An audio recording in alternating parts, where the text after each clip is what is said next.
लक्ष्मी भैया आइए, जल्दी आइए। एक अद्भुत दृश्य देखा है। क्या हुआ सीते? एक अलौकिक मृग हमारे आश्रम के पास घूम रहा है। अलौकिक मृग? हाँ। कहाँ है? आइए, जल्दी आइए। आइए स्वामी, आइए, जल्दी आइए। देखिए, देखिए वो प्रकृति की अद्भुत कारीगरी, वो अनोखा हिरण।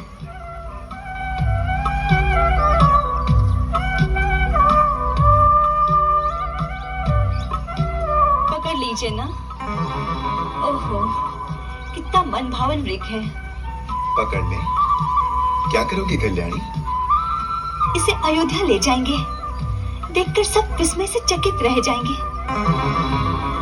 इसके पैरों में घुंघरू बांधूंगी। जब महल में छम छम चलेगा तो माताएं कितनी प्रसन्न होगी।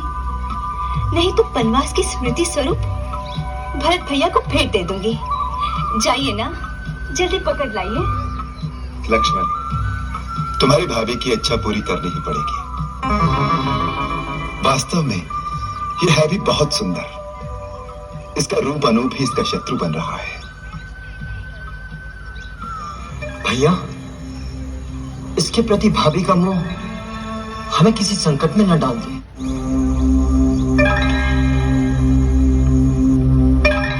भैया, मुझे अब भी संदेह है कि कोई राक्षसी माया न हो।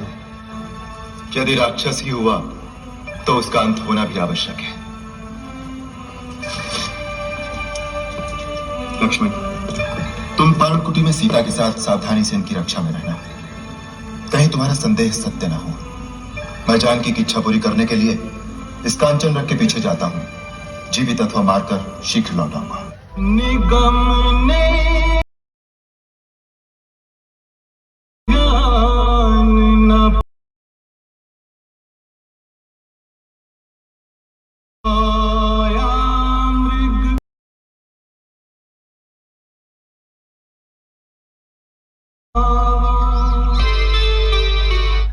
लक्ष्मण! हाय लक्ष्मण! हाय सीते! हाय सीते! हाय सीते! लक्ष्मण, लक्ष्मण, लक्ष्मण, तुमने सुना? बचाओ! बचाओ!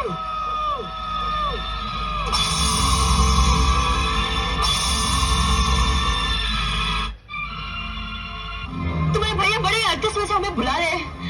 वो अवश्य किसी संकट में फंस गए होंगे। उनकी आवाज में कितनी करुणा है। लगता है बहुत सारे राक्षसों ने उन्हें घेर लिया होगा।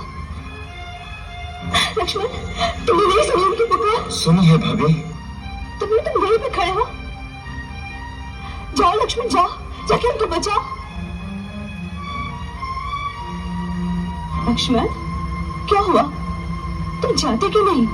क्योंकि मैं जानता हूं भैया किसी संकट में फंस ही नहीं सकते। भाभी, आपके स्वामी को देव, असुर, नाग, दानव कोई परास्त नहीं कर सकता। ये कदाचित भैया की आवाज नहीं है, ये कोई धोखा है। आप इतनी अधीर ना हो भाभी, धीरज रखिए। जिसका पति संकट में हो और सहायता के लिए पुकार रहा हो, उसको तुम धीरज रखने की बात सिखा रहे हो। भाभी, आप ऐसी बातें न कहिए। आप नहीं जानती आप क्या कह रही हैं। मैं अच्छी तरह जानती हूँ तुम्हें।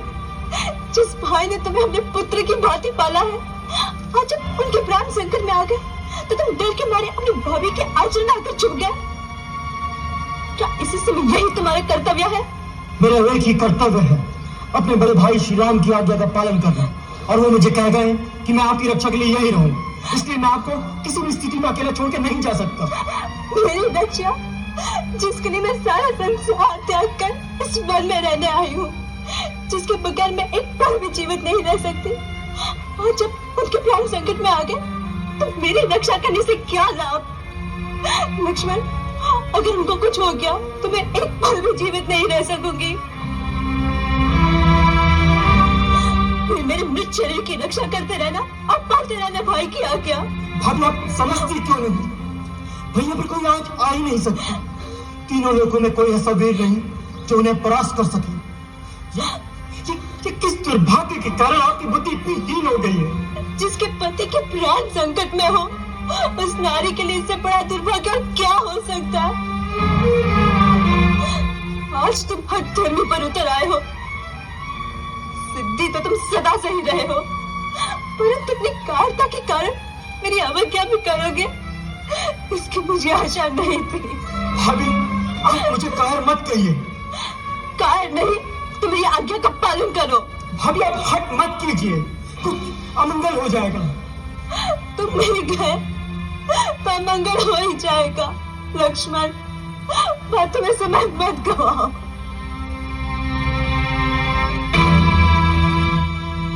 ठीक है, तुम नहीं जा सकते तो ये धनुष्मान मुझे दे दो। हर आर्य स्त्री अपने पति की रक्षा करना अच्छी तरह से जानती है। लाओ। धनुष्मान भी मुझे नहीं दे सकते। ठीक है, मैं ऐसे ही चली जाती हूँ, तुम यहीं रहो। भाभी, मुझे इतना विवश मत कीजिए। बातें ना करो, कर्म करो, कर्म। अच्छी बात है। आपकी आज्ञा का पालन करने के लिए आज पहली बार लक्ष्मण अपने प्रभु श्री राम की आज्ञा का उल्लंघन करता है। माता, आप ऊपर चली जाइए।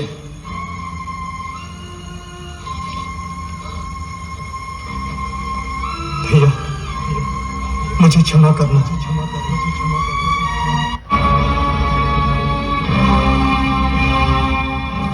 माता, गुरु की दी हुई मंत्र शक्ति से मैंने यहाँ एक अदृश्य दीवार बना दी है। कोई भी इस लक्ष्मण रेखा को पार करके अंदर आने का साहस करेगा तो जलकर भस्म हो जाएगा। इसलिए माता, मेरी आपसे विनती है, किसी भी परिस्थिति में राम भैया के आने तक आप अपने चरण इस रेखा से बाहर न रखें।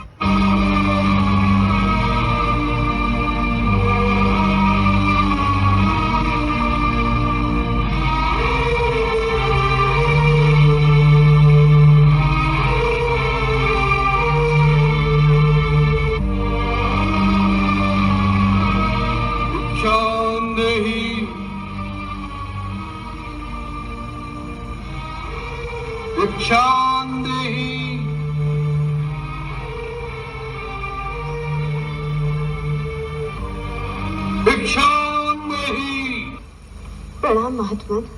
कल्याण हो। देवी, हम बहुत दूर से आए हैं और भूखे हैं। तुम्हारी कुटिया देखकर इस आशा से यहाँ आए हैं कि हमें कुछ खाने को मिल जाएगा। अवश्य महात्मन, आप यहीं ठहरे, मैं आपके लिए यथासंभव भोजन लाती हूँ। देवी, हम यात्रा से क्लांत हैं, हमें विश्राम की भी आवश्यकता है। क्षमा करें, इस समय मेरे पति कुटिया में नहीं है, इसलिए मैं आपका स्वागत नहीं कर सकती। परंतु कृपा करके आप वहीं ठहरिए, मैं आपके लिए भोजन लाती हूँ।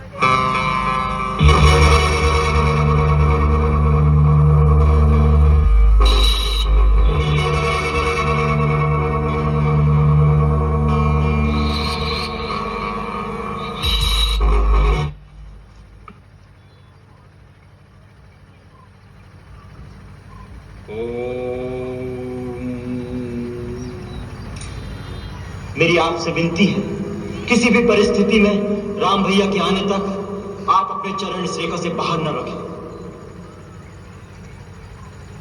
मुनिराज, मैं आपके लिए भोजन लाई हूँ, ये लीजिए।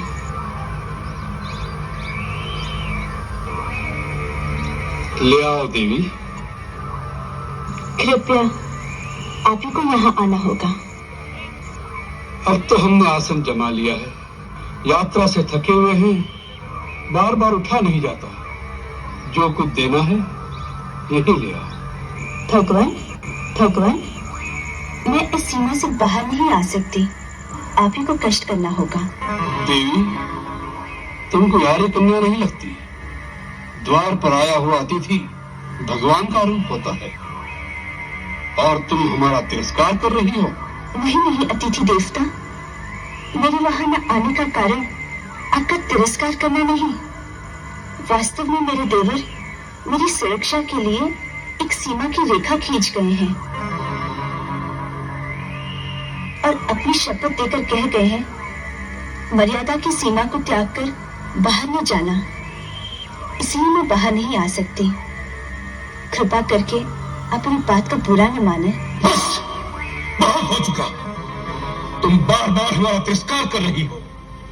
पहले हमें कुटिया के अंदर आने से रोक दिया और अब दूर से खाना दे रही हो, जैसे हम कोई पशु पक्षी हो। ऐसा व्यवहार नीच जाति के लोगों से किया जाता है। कोई संत महात्मा द्वार पर आ जाए तो बड़े आदर से स्वयं उसके पास जाकर उसके चरण छूकर भिक्षा दी जाती है। ठीक है, हम तुम्हारे द्वार से भूखे ही चले जाएंगे, लेकिन इस अपमान के बदले हम तुम्हें श्राप देंगे। नहीं नहीं मुनिराज, मुझ पर दया कीजिए। मुझे अपनी पुत्री के समान समझकर मेरी समस्या और विवशता को समझने की चेष्टा कीजिए। हम सब समझते हैं, सब कुछ जानते हैं। हम त्रिकालदर्शी हैं। मूर्ख स्त्री, हम सब देख रहे हैं। तुम्हारा पति इस समय एक स्वर्ण मृग का शिकार करने वन में भागा भागा फिर रहा है। वह स्वर्ण मृग अपने सींग से तुम्हारे पति को एक बार आहत कर चुका है, फिर भी तुम्हारा पति उसके पीछे भाग रहा है। हम श्राप देते हैं कि वही स्वर्ण मृग अपने तीखे सींगों द्वारा तुम्हारे पति को। नहीं नहीं, अब मुझे श्राप मत दीजिए, मैं वहीं आती हूँ। आप मेरे पति को श्राप मत दीजिए, मेरे श्राप मत दीजिए। मुझ पर दया कीजिए, मुझसे भूल हो गई है। मैंने आपकी शक्ति को नहीं पहचाना था, मुझे क्षमा कर दीजिए। जाओ कन्या, हमने तुम्हें क्षमा कर दिया। हम तुम जैसी सुंदर नारी के अश्रु नहीं देख सकते।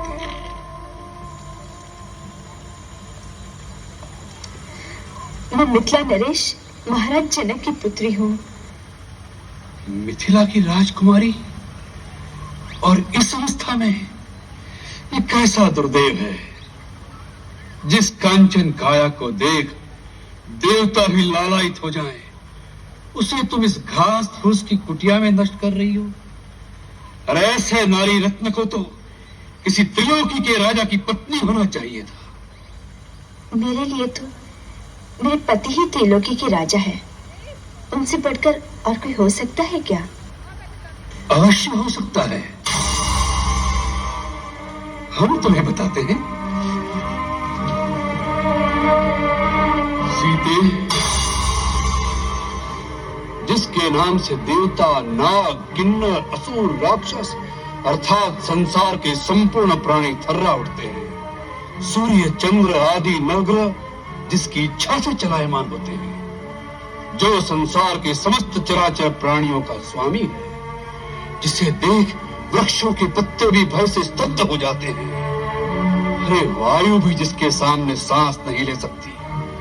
तुम तो उस लंकाधिपति रावण की पत्नी होने योग्य हो। ऐसे पाप पूर्ण वचन कहते हुए तुम्हें लज्जा नहीं आती? कोई महात्मा के वेश में तुम एक दुरात्मा हो। कौन हो तुम? तुम्हारा दास, वही लंकेश्वर रावण।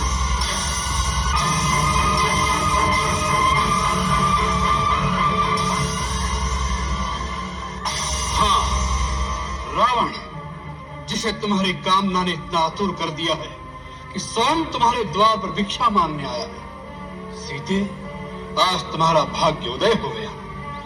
कल से हमारे राजमहल में 5000 स्त्रियां पटलाने की भांति तुम्हारी सेवा करेंगी। धूर्त, तुमने ये कैसे सोच लिया कि तुम अपने वैभव का बखान करोगे और सीता तुम्हारे साथ चल देगी? तुम इसी समय यहाँ से चले जाओ, नहीं तो मेरे पति एक ही बाण में तुम्हें तुम्हारी लंका सहित जला के भस्म कर देगी। तुम जिस पति का मान करती हो, वह तो धरती पर रेंगने वाला एक मानव मात्र है। हम जिन राक्षसों के राजा हैं, वह तो इन मानवों को फल मूल की भांति अपना आहार समझते हैं। तुम हम लोगों की शक्ति को नहीं जानती। जानती हूँ। खर और दूषण भी तुम्हारे ही भाई थे ना, जिन्हें रघुवर ने आन की आन में समाप्त कर दिया था। तुम्हारा ये साहस, एक गीदड़ होकर सिंघनी की कामना कर रहे हो।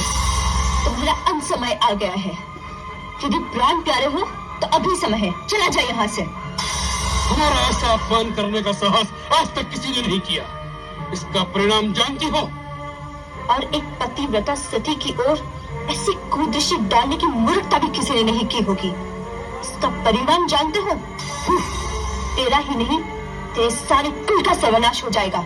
मूर्ख, हट जा मेरे सामने से। फिर से इस रेखा के अंदर जाना चाहती है?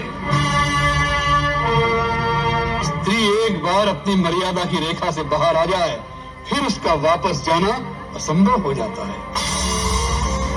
सीते, अब तुम्हें रावण के हाथों कोई नहीं बचा सकता, इसलिए चुपचाप अपनी सम्मति से मेरे साथ चलो। लक्ष्मण, कहाँ है? भैया लक्ष्मण, लक्ष्मण, लक्ष्मण,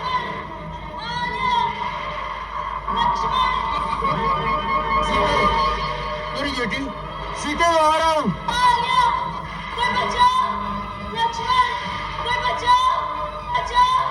रुको रुको रावण, रुको। सीते, सीते मैं आ रहा हूं। सीते, इस पापी रावण से मेरी रक्षा कीजिए। यदि आप नहीं लड़ सकते तो वन में जाके आर्यपुत्र, रघुवीर और भैया लक्ष्मण को मेरी सूचना दीजिए। जाइए, जल्दी जाइए, मेरी सहायता कीजिए। तुम चिंता न करो पुत्री, मेरे जीते जी ये तुम्हें नहीं ले जा सकता।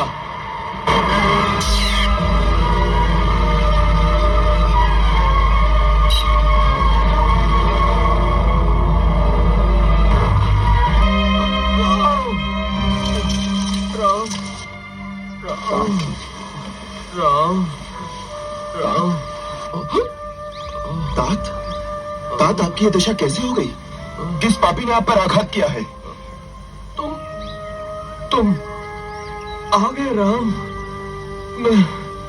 मैं तुम्हारी ही प्रतीक्षा में प्राणों को रोके हुए था राम। मैं तुम्हें सीता का बताना चाहता था। सीता? सीता का पता? कहाँ है सीता? वो उसे ले गया है। सीता को ले गया? आपने सीता को देखा है? पुत्र, मैं बहुत लज्जित हूं कि सीता को उसके हाथों से छुड़ा ना सका राम। आप किसके हाथों से उसे नहीं छुड़ा सके? कौन ले गया है उसे? उसे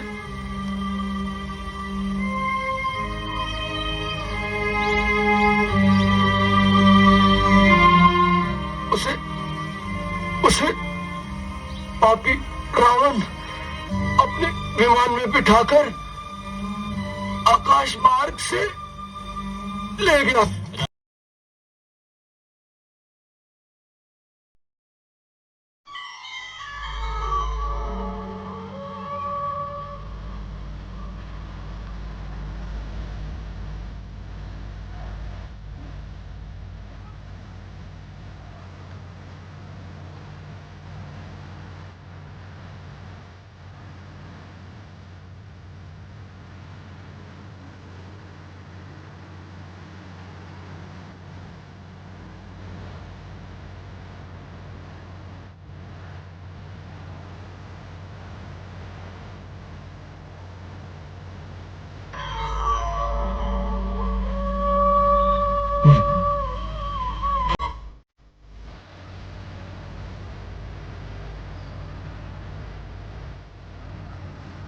आप शंका न करें मां, यदि आप आज्ञा दें तो मैं इसी समय आपको अपनी पीठ पर बिठाकर लंका से ले चलूंगा।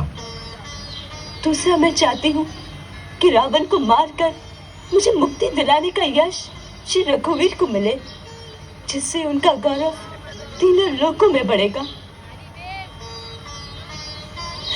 तुम केवल उनसे इतनी ही प्रार्थना करना कि अब आने में विलंब न करें। बस मेरी इतनी ही विनती है।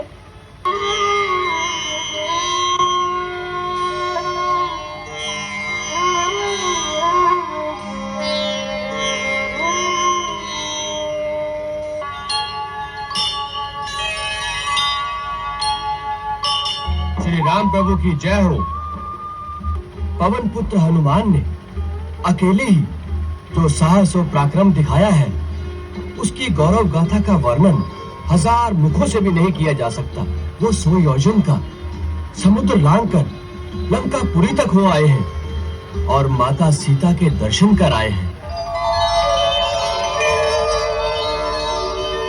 क्या तुम सीता के दर्शन कर आए?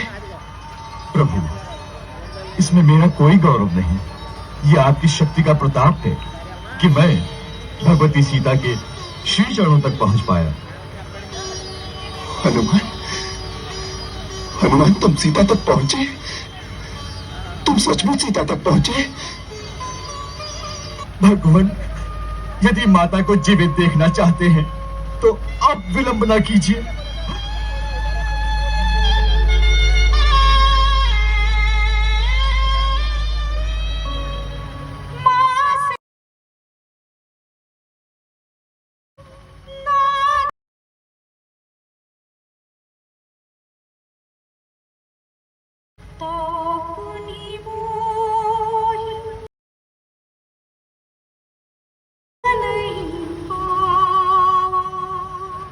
नहीं सीते, नहीं। अब हम कदापि विलंब नहीं करेंगे। पवन पुत्र हनुमान की कृपा से हमें तुम्हारा पता मिल गया है। अब हमें संसार की कोई शक्ति नहीं रोक सकेगी। धीरज रखो सीते, हम आ रहे हैं, हम आ रहे हैं।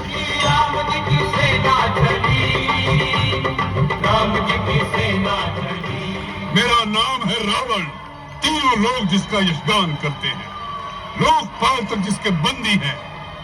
तुमने खरदूषण और विराट को मारा, बेचारे वाली का छुपकर वध किया, कुंभकर्ण और मेघनाथ को मारा। आज मुझे उन सबका प्रतिशोध लेना है। यदि तुम रणभूमि छोड़कर भाग न गए तो आज मैं उन सबका बैल निकालूंगा। ये मत भूलना कि आज रावण से सामना है, रावण से।